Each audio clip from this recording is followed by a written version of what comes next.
আবার কবে হবে দুয়ারে সরকার জানা গেল নতুন আপডেট। হ্যাঁ বন্ধুরা, দুয়ারে সরকার কবে হবে সেই সম্পর্কে একটি নতুন আপডেট উঠে আসছে।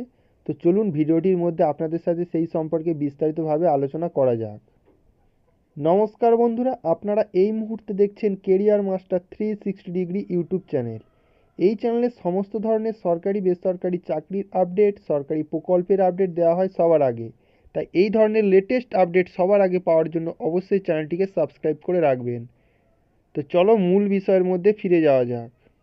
দুয়ারে সরকার ক্যাম্প পশ্চিমবঙ্গের জনগণের জন্য সহজে সরকারি প্রকল্পে আবেদন করার একটি দুর্দান্ত সুযোগ। 2024 সালে খুব শীঘ্রই ব্লক স্তরে এই ক্যাম্পের আয়োজন করা হবে। আপনিও যদি কোনো স্কিমের জন্য আবেদন করতে চান তবে প্রয়োজনীয় নথি সংগ্রহ করে ফেলুন। তারপর নির্দিষ্ট তারিখে আবেদনের জন্য ক্যাম্পের সঠিক লোকেশনে পৌঁছে যান।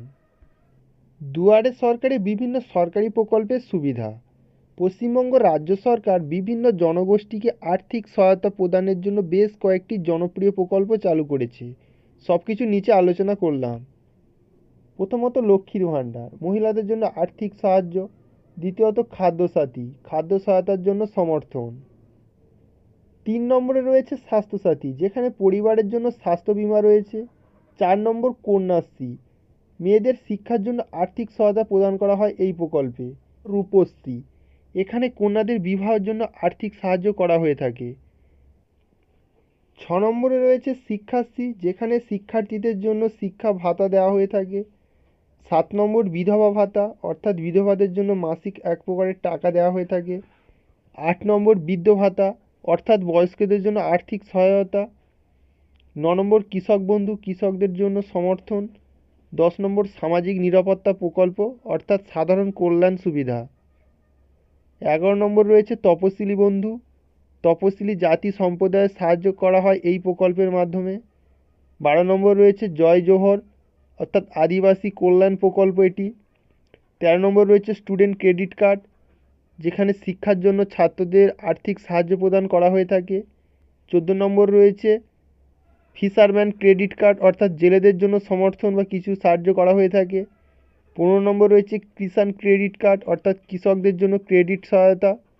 16 নম্বর রয়েছে প্রতিবন্ধী শংসাপত্র, অর্থাৎ প্রতিবন্ধী শংসাপত্রের জন্য আবেদন। অর্থাৎ এই ধরনের প্রকল্পের সুবিধা আপনি এই ক্যাম্পের মধ্যে পেয়ে যাবেন। দুয়ারে সরকার ক্যাম্পে কিভাবে সুবিধা মেলে? দুয়ারে সরকার ক্যাম্পটি সরকারি প্রকল্পগুলি সরাসরি মানুষের কাছে পৌঁছে দেওয়ার জন্য চালু করা হয়েছে। বিভিন্ন প্রোগ্রামের জন্য আবেদন করার জন্য পৌরসভা অফিসে না গিয়ে এখন এই স্থানীয় ক্যাম্পগুলিতে গিয়েও আবেদন করতে পারে। প্রক্রিয়াটি কীভাবে কাজ করে তা জেনে নিন। স্কিমগুলির জন্য আবেদন করুন। ক্যাম্পে লক্ষ্মীর ভাণ্ডার, কন্যাশ্রী, রূপশ্রী এবং অন্যান্য বিভিন্ন স্কিম বেছে নিতে পারেন। এরপরে নথি জমা দিন। একটি স্কিমের জন্য আবেদন করার জন্য আবেদনকারীদের ক্যাম্পে কিছু দরকারি নথি যেমন আধার, আয়ের শংসাপত্র ইত্যাদি জমা দিতে হবে। সাহায্য নিয়ে ফর্মগুলি পূরণ করুন। নির্বাচিত স্কিমগুলির জন্য আবেদনকারীদের ফর্মগুলি পূরণ করতে সাহায্য করার জন্য সরকারি কর্মকর্তারা উপস্থিত থাকেন ওই ক্যাম্পে। ফর্ম জমা দিন। ফর্ম পূরণ হয়ে গেলে এটি ক্যাম্পে আবার জমা দেওয়া যেতে পারে। যাচাইয়ের পরে আবেদনকারীর নাম সুবিধাভোগীদের তালিকায় যুক্ত করা হবে।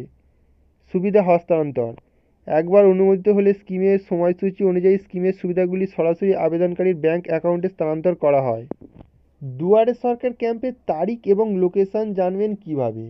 যদিও দুয়ারে সরকার ক্যাম্পের সঠিক তারিখ এখনও ঘোষণা করা হয়নি, তবে সরকার নিশ্চিত করেছে যে শিবিরগুলি 2024 সালের নভেম্বরের শেষে অনুষ্ঠিত হবে। জেলা জুড়ে বিভিন্ন ব্লক স্তরে এই ক্যাম্পগুলি করা হবে। একবার দুয়ারে সরকার ক্যাম্পের জন্য নির্দিষ্ট তারিখ এবং অবস্থান প্রকাশ করা হলে আপডেটগুলি শেয়ার করা হবে ভিডিওর মাধ্যমে। তাই এই সম্পর্কে আগে থেকে জেনে রাখা অত্যন্ত গুরুত্বপূর্ণ। তো বন্ধুরা, ভিডিওটি কেমন লাগলো অবশ্যই কমেন্ট করে জানাবেন। যদি ভিডিওটি ভালো লাগে তাহলে অবশ্যই একটি লাইক করে দিও এবং এই ধরনের ইনফরমেশন বন্ধুদের মাঝে বেশি বেশি করে শেয়ার করে নিও। আজকের মতো ভিডিওটি এইখানেই শেষ করা হলো। দেখা হচ্ছে নতুন কোনো ভিডিওতে। ধন্যবাদ।